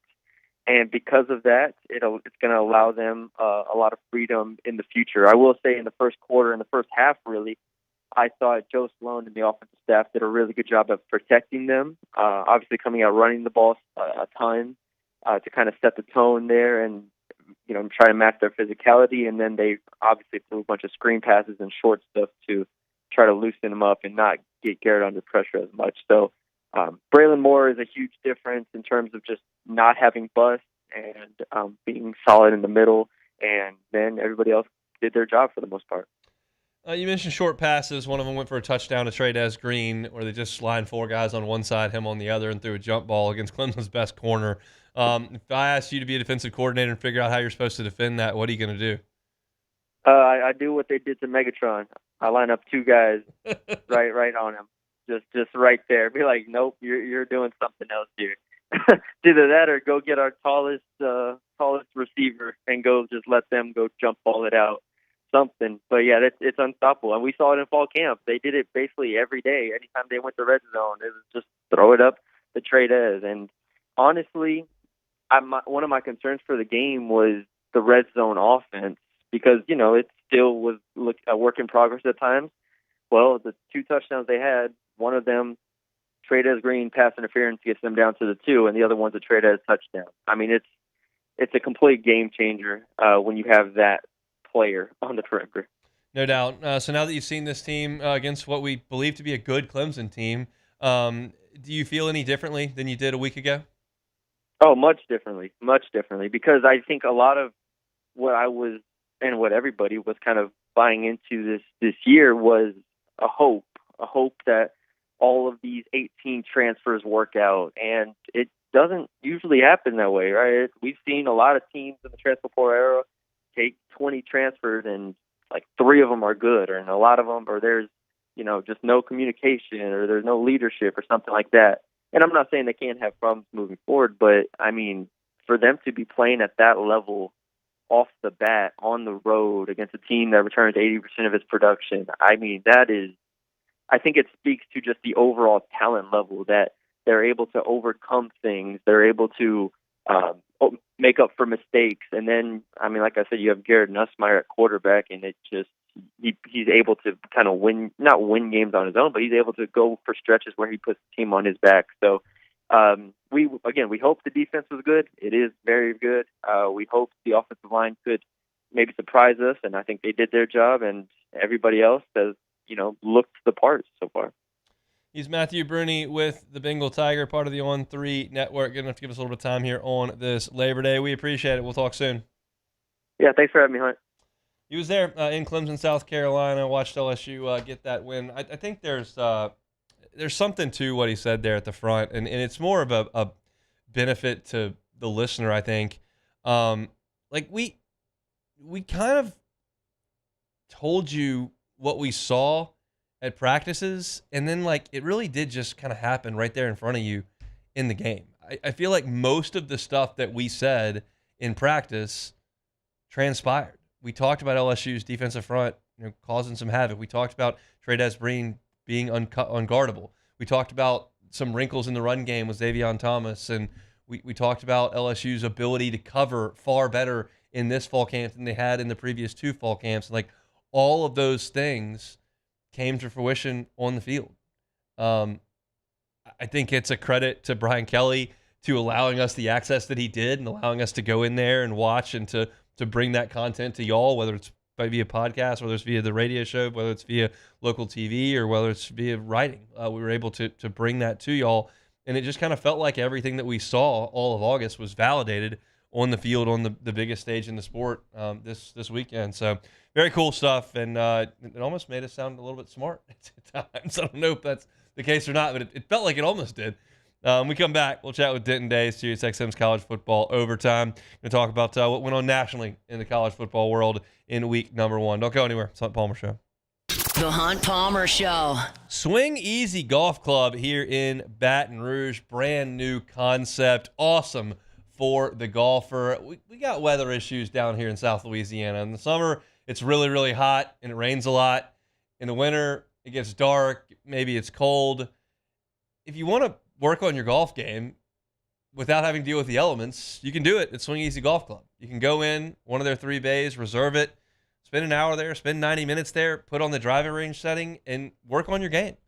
You've got great state-of-the-art simulators in there that'll show you the flight path of your ball. You can hit full drivers, hit wedge shots, all of it. You can hit putts if you want to in the comfort of a climate control environment. You can see all of your metrics, swing speed, ball speed, carry distance, how far it curved, all those things that you're looking for. And you can work on your game at Swing Easy Golf Club right there, Segan at Perkins. It's also a great place to go hang out. You can put the simulator on one of the famous courses from around the world, bring some friends in, watch some football. NFL is cranking up on Sunday. If you're looking for something to do on this Sunday afternoon, go book a tee time at Swing Easy Golf. Bring some friends. They got cold beers in there. They got wine in there. Watch TV, hit some golf balls. Awesome. All air conditioned. It's Swing Easy Golf Club. Check them out online, swingeasygcbr.com. swingeasygcbr.com. These ice cubes could have been a thankless bed for an all-you-can-eat salad bar. But instead, they cradle and cool the crisp, refreshing Dos Equis. Nicely done, ice cubes. When it comes to industrial construction, River Parish Contractors can do it all. Mechanical, structural, custom fabrication, specialized welding, and turnaround services. Strategically located in between Baton Rouge and New Orleans, we have the local team with the experience and commitment to safety to manage the most complex industrial projects. Period. Here's the deal. Partnering with us means your project is delivered on time, on budget, and most important, safely. River Parish Contractors, let's get building. At Atmos Energy, our smart choice solutions help customers save energy and emissions with rebates up to $500 off high-efficiency natural gas appliances, smart thermostats, and weatherization upgrades. Together, we're fueling our energy future. Looking for cleaner energy? Propane is energy for everyone. And when you're cooking with clean, affordable propane, you're cooking with gas. In the wintertime, nothing heats a home like Louisiana propane.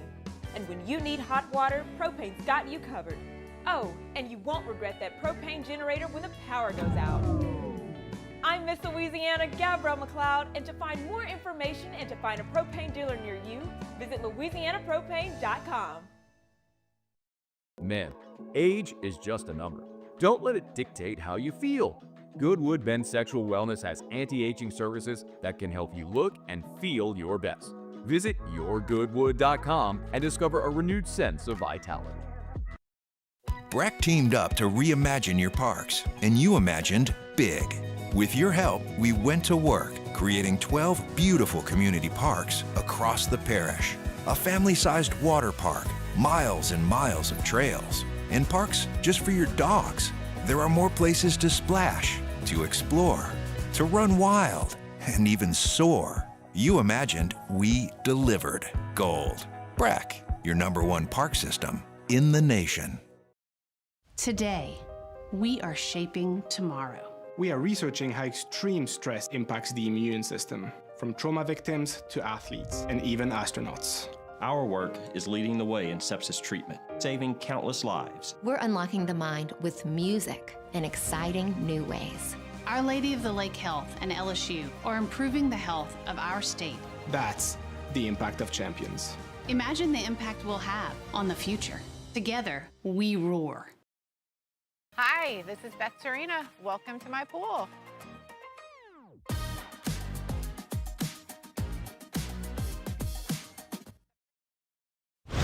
You're listening to The Hunt Palmer Show on 104.5 ESPN, Baton Rouge.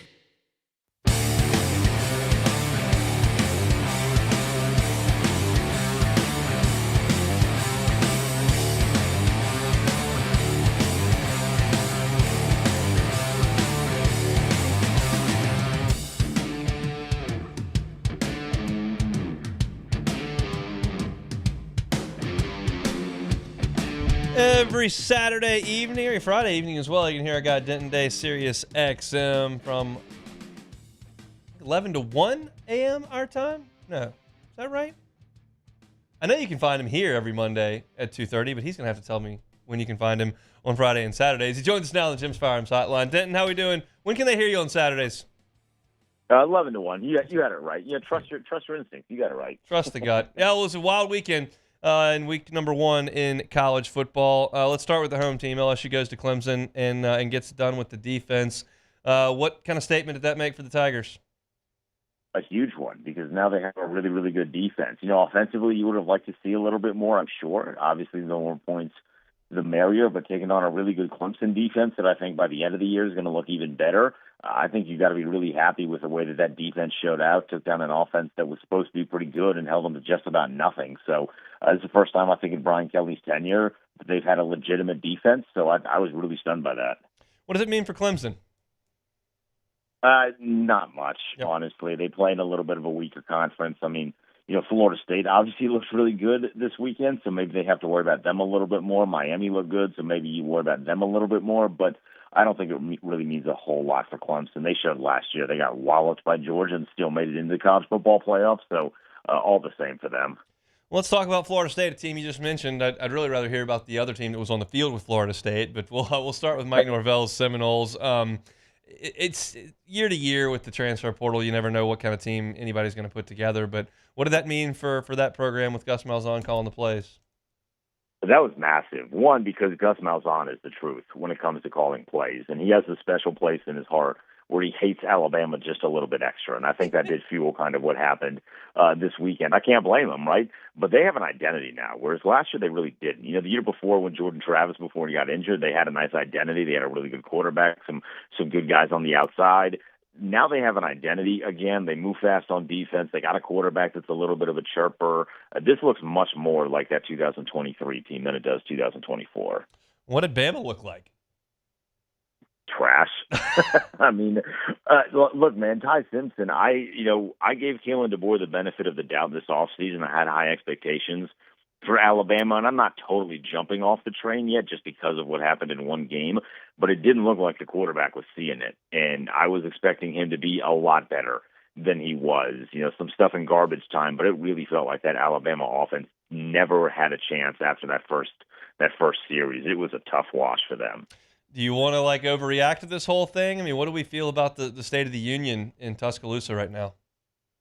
I'm not going to massively overreact, but I do think there's a little bit of cause for concern. You're really good against the teams coached by your Dabos. I think someone put up a tweet. He's 6-0 against great coaches and 6-4 against the unranked teams, I should say. But you can't lose against unranked teams, not at Alabama, especially some of the teams that they have lost to. You used to put a Vanderbilt loss on that resume that torches your resume. So Kalen DeBoer has to be better. I don't know if it's a cultural thing in the program. I don't know if he runs a different ship than Nick Saban did, but they need to make some sort of adjustment here, or by the end of this year, there's going to be a lot of room for concern if they can't fix it.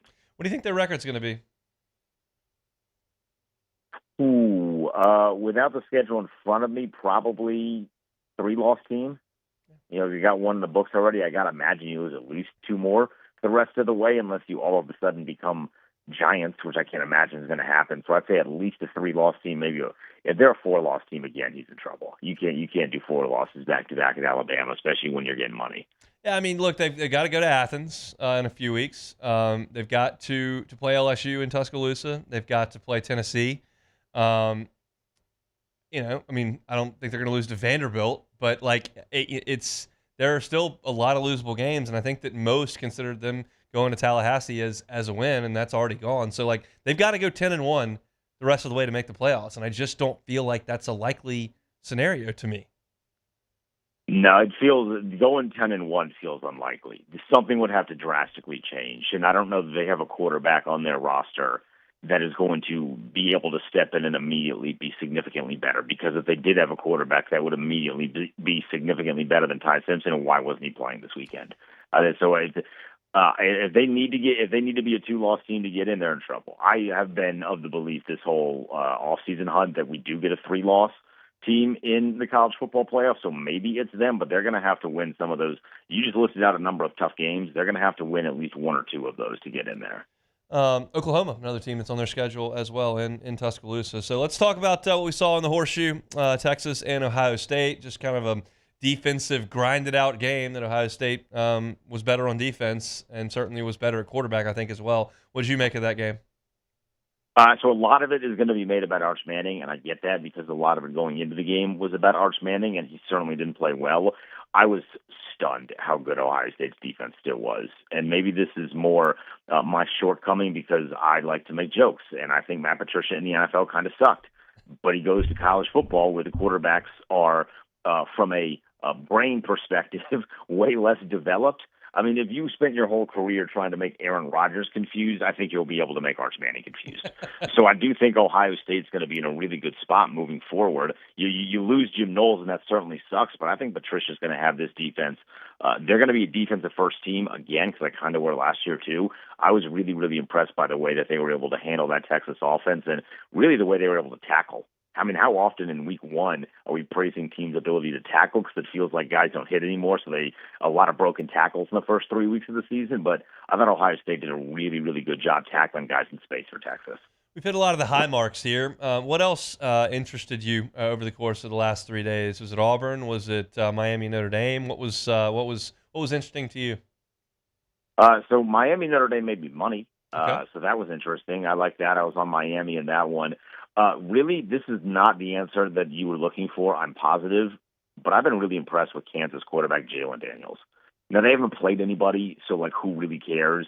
Fresno State, you're not, winning the Heisman because you played really well against Fresno State in week number 0. But I do think that the Kansas quarterback situation is going to be something interesting to monitor in a conference that is really, really open. So I've been really impressed with Jalen Daniels. Week 2, not quite as powerhouse a slate as week 1 was, but you do have Oklahoma and Michigan who will do battle in Norman.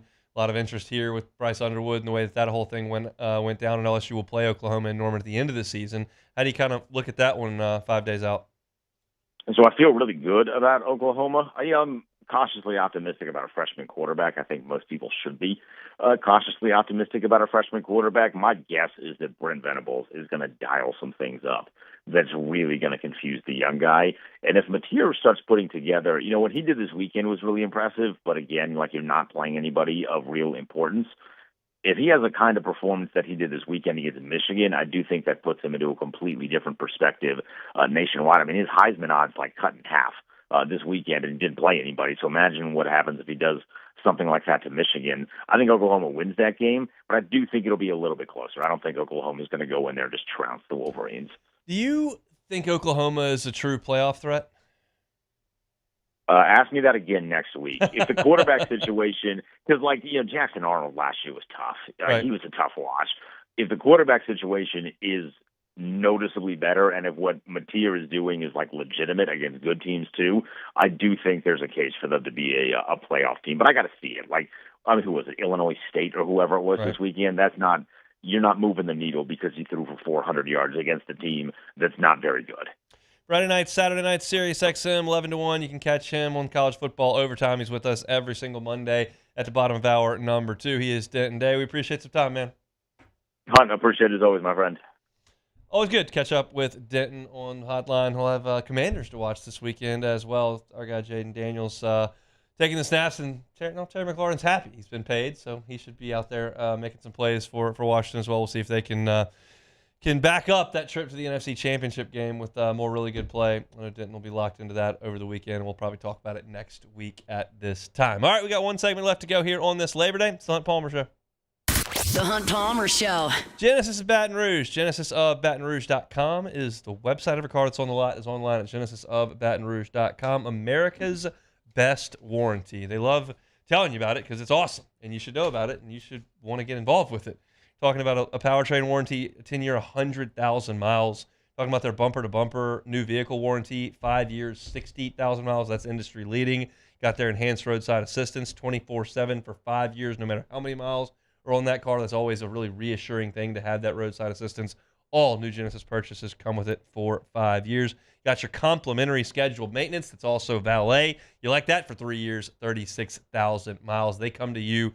They get the car, bring it to the dealership, make sure all the service is taken care of, bring it right back to you so that you never miss a beat, and complimentary. Can't beat that. It's just part of being a Genesis driver. It's a luxury brand. It's a reasonable price. It's a wonderful facility with an unbelievable staff and a fantastic line of vehicles that are among the safest on the road. It's Genesis of Baton Rouge. Find them at Airline at Pico or online at GenesisofBatonRouge.com. GenesisofBatonRouge.com. Flight by Yingling is raising the bar by crafting the next generation of light beer. With only 2.6 carbs and 95 calories, this is premium refreshment 6 generations in the making. Flight by Yingling. Raise the bar. Parish Construction and Roofing. This is Coach Kim Mulkey. Go to parishbuilt.com for all of your roofing needs. From your hometown, parishbuilt.com.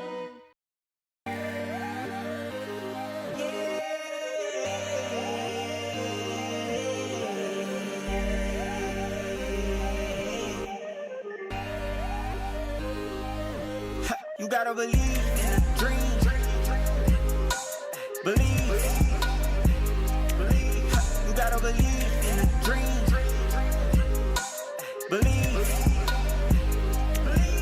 You gotta believe, my whole team on wildin'.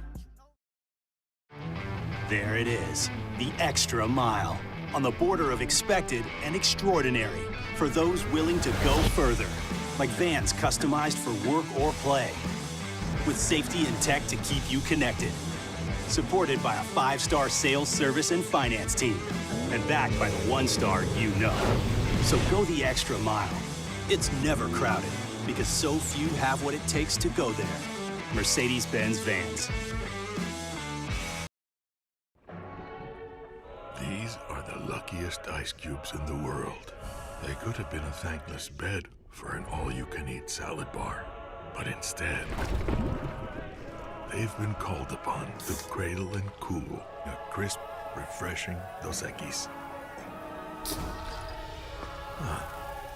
Looks like the lucky just got luckier. Dos Equis. ED, low T, or simply seeking to optimize your health and performance? Goodwood Men's Sexual Wellness offers a range of discreet services to address your specific needs. We empower men to reclaim their health and confidence. Visit yourgoodwood.com. At Auctioner, we know healing is a team sport. That's why we've partnered with world-renowned orthopedic surgeon Dr. James Andrews to create the Auctioner Andrews Orthopedics and Sports Medicine Institute. Whether you're a professional athlete or a weekend warrior, our team of specialists are dedicated to getting you back in the game. So whatever your reasons are for reaching your personal best, we've only got one. You. Auctioner Andrews Institute. Long live you. Family owned and community driven. Service Chevrolet Cadillac, a legacy you can trust since 1972. This is the Hunt Palmer Show on 104.5 ESPN, Baton Rouge.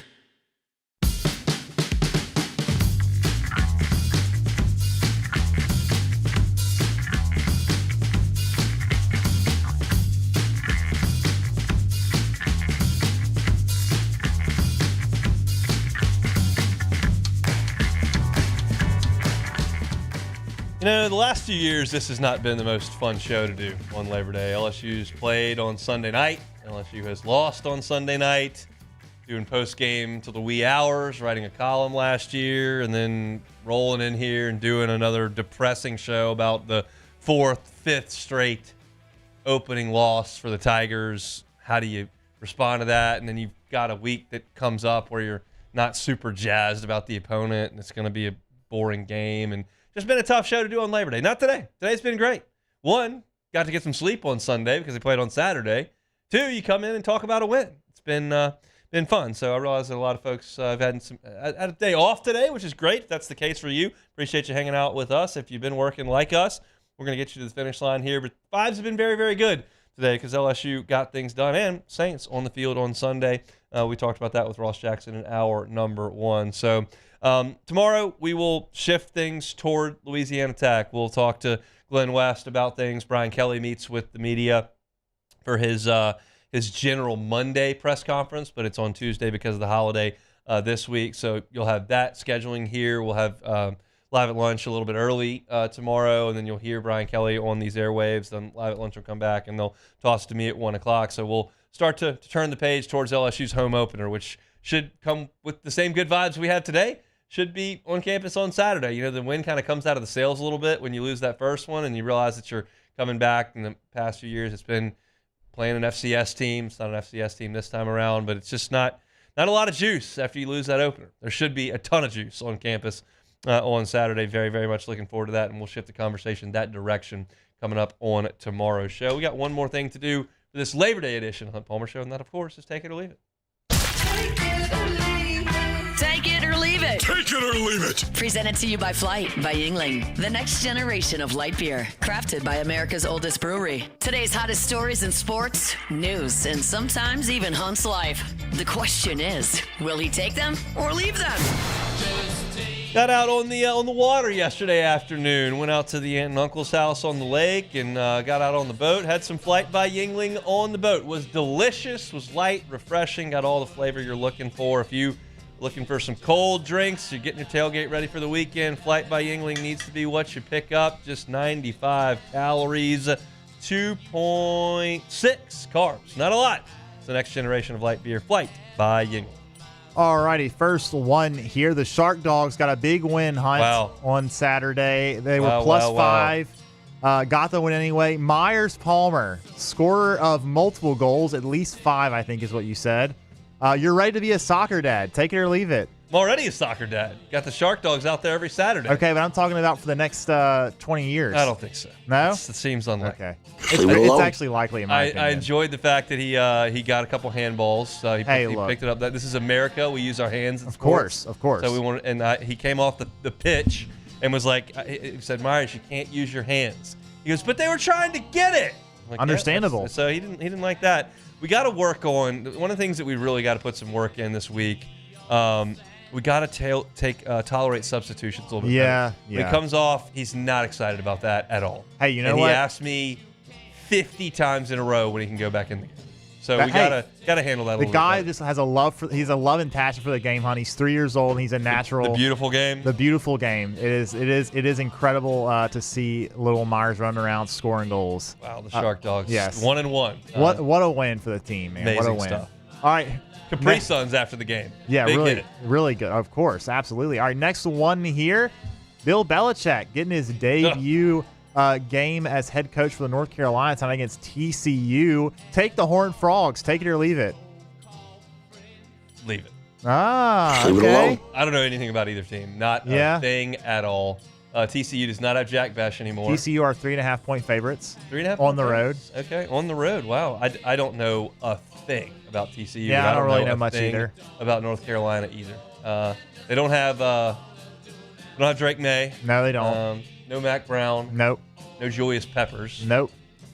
So yeah, I don't know anything about either one of those teams, but it is a reasonable matchup, power conference team. So I'll have that on in the background as I'm drafting the old fantasy team. Got the Often draft coming up. We're got to put together a really good squad this year. You got a pick number? Or no, it's auction. Oh, so it's auction. Just, okay. We just nominate and go. And everybody gets one keeper. I got Brock Bowers for cheap. Oh yeah. Got him on the cheap last year, so my keeper fee on him is very cheap. Little concerned with Geno Smith at QB there, but he's pretty he had a lot of solid. catches with bad quarterback play last year, so we'll see. I like the keeper. Last one. You will make the playoffs in your fantasy league. Take it or leave it. I'll take elite football mind. Elite. One of the greats. I chuckle at my friends that consistently try to make charts and like the guy that won our league last year can't name 4 running backs in the NFL, and he won the league. It's complete fluke. You don't know who's going to score a touchdown each Sunday. Injuries. You don't know who's going to tear their ACL. It's a complete fluke. I just enjoy monitoring my fantasy team on Sunday afternoons at 4:15. That's another thing to enjoy doing. It's probably going to be a donation financially, but I didn't get last year, so I'm not on the hook to buy all the food for the draft. Okay, that's the punishment for the last place. I don't have to do that, so we're in good shape. Last year I went with a different strategy in the auction. I went all in and went and got Saquon for the $1 billion. My past strategy had been to let all the high dollar guy goes and then make sure I get a lot of guys in the middle that are good. Yeah. I don't ever win the league doing either one. So I think we'll have to think that strategy. And to be quite honest, I probably won't have much of a strategy when it starts. I'll just kind of go off my gut. Yeah, but I'm excited to do so. Our league actually had our draft last night. I'm the commissioner of that league. I've gotten a lot of grief. We had some issues with some members leaving the league, and then I thought that my wife didn't want to play because she just had a child 3 weeks ago, but she actually did want to play. Oh, great. So you we pissed off the accidentally, league and your wife. Yes, Great. exactly. Excellent It was a work. really good start to the season, but I think I got a pretty good squad. Got Jahmyr Gibbs was my first pick. I think I had the 4th pick. Very good player. Jalen Hurts, my quarterback. So I feel good about the team. I had Hurts 3 years ago and 2 years ago. I didn't have him last year. He rocks. He's very good. He gets running TDs all the time. It's great. Last year I had Saquon and Brock Bowers and still couldn't do squat, and they set a bunch of records. So that's all right. Get him next. You get him this year, huh? You got him. I'll do my best. Fun will be had during the draft. We will certainly make fun of some people. That's what's exciting. How many Saints are going to get drafted in our league? Oh my gosh! The only reason a couple of them got drafted in my league is because one of the guys in our league is just a Saints homer, and he just jokingly he's not serious, but he did draft some guys. But Man, I mean, I think Kamara's Kamara, decent. Olave, and Shaheed will go, but that's maybe it. You really feel good about Rattler throwing in the ball? Like, No. how many touchdowns are they going to score? I don't think I'm going to be diverting any funds to the Rashid Shaheed. They will be very late round flyers for sure. I don't think that's going to happen. So we'll see. Full report on my fantasy team tomorrow. Probably not. We'll probably talk about LSU, Louisiana Tech, and the Saints and the Cardinals. We'll have sound from Brian Kelly as well, so looking forward to that. Always invite you to check out our stuff on demand if you missed the show. I know a lot of folks in and out on this potential day off on this Labor Day, so if you miss anything, Hunt on LSU, or all LSU content is, and Hunt on Saints. We had Ross Jackson from Locked On Saints and LouisianaSports.net earlier today, so you can check that out wherever you find your sound. Subscribe to the channel. It's football season. I want those videos headed straight to your homepage. We appreciate you all for following along as you do. That's it for us. We're going to get out of here. Go enjoy the rest of the afternoon. Matt's going to drive you home next on After Further Review. I just have a hunch. There may be some content coming about Florida State and Alabama. Just a hunch. Enjoy your afternoon. Be safe out there. We'll see you tomorrow, same time, same place. Hunt Palmer Show. The Hunt Palmer Show. Looking for cleaner energy? Propane is energy for everyone.